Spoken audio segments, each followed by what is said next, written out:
Baş gicəllənmə, ürək bulanma, qusma, tər basma kimi şikayətlərlə gedən xəstəliklərdən biri də menir xəstəliyi və vestibulyar neyronik xəstəliklərdir. Menir xəstəliyi zamanı xəstələrdə ani başlayan ürək bulanma, qusma, baş gicəllənmə, tər basma halları baş verir. Belə hallarda xəstələr çox vaxtı eşitmənin də zəifləməsindən şikayət edirlər. Belə xəstələrdə az duzlu qidalardan istifadə məsləhət görülür. Əgər qidalanmasında duzun miqdarı çoxalarsa, menir ataklarının sayı da çoxala bilər. Bəzən bir neçə saat, bəzən isə sutkalarla 3-4 gün davam edən bir atak şəklində özünü büruzə verir.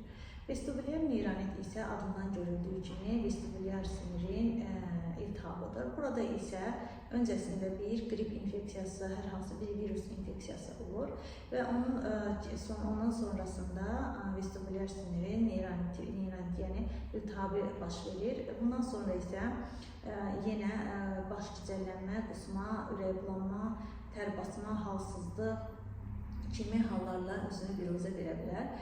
Bu xəstəlikdə hardasa bir həftə, 10 gün, 15 günə qədər çəkib, sonra tamamilə sağalır. Hər iki xəstəlik dönəm-dönəm insanlarda vaxtaşırı tuta bilər, yəni periodik olaraq həyatının müəyyən zamanları dilimində tuta bilər. Bəzən bu xəstəlikləri beyin qan dövranı pozulmaları ilə qarışdıra bilirlər. Xəstələrə deyilir ki, sizdə beyin qan dövranı pozulubdur, beyinə gedən damarlarda problem var və yaxud da ki, osteoxondrozunuz var, onun səbəbindən damarlar sıxılır, qan dövranı çatışmır və s.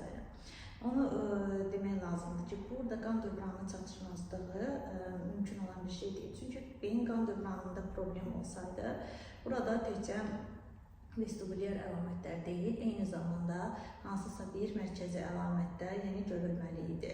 Ən azı bir müvazinət saxlaya bilməməsi, xəstənin görməsində bir problem ola bilərdi. Bəzən parezlər qeyd oluna bilər, yəni bir tərəfində xəstənin zəifliklər, yəni gücündə, qolunda, ayağında zəiflik olmalıdır və s.